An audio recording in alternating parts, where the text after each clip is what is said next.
This isn't something that we've done yet in all of our classes, but it is a really, really good EOC problem.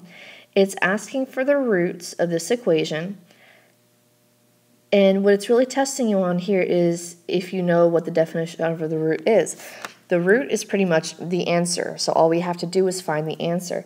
It's the same concept as before. We're going to get x by itself, but the easier way is you can get x squared by itself. I'll show you how to do that. If you want to, you can factor this and use the zero product property, or you can use the quadratic formula where your a is 9, your b is 0 because there's no x value, and your c is negative 49. But I'm going to show you another way to solve it. We're going to go ahead and get the x squared value by itself. So we're going to add 49 to both sides.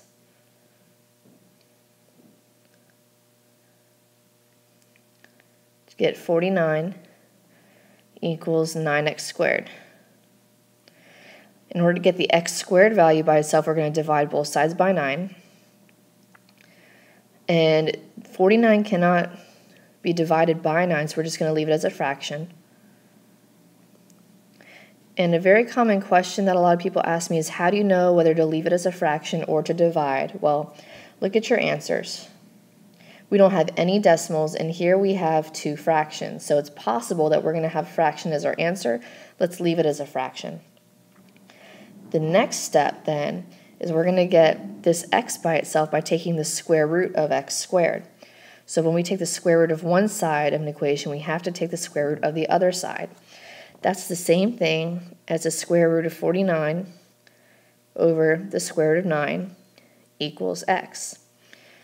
But because we're taking the square root, we have to make this a plus or minus in front. And I'll explain the reason why at the end of the problem. So what we're going to do next is we're just going to simplify. The square root of 49 is 7. The square root of 9 is 3. It is a plus minus. That equals x. So this is our final answer. So our final answer is D. So if you're wondering why we have a plus or minus in front of the problem, consider this. Let's look at the square root of 9, for instance. We've got to think, what 2 numbers multiply to get 9? Well, there's 3 times 3. That equals 9. But you also have negative 3 times negative 3 equals 9.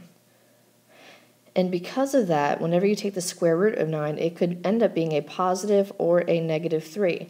Because we're not really sure, we go ahead and assume that it's both.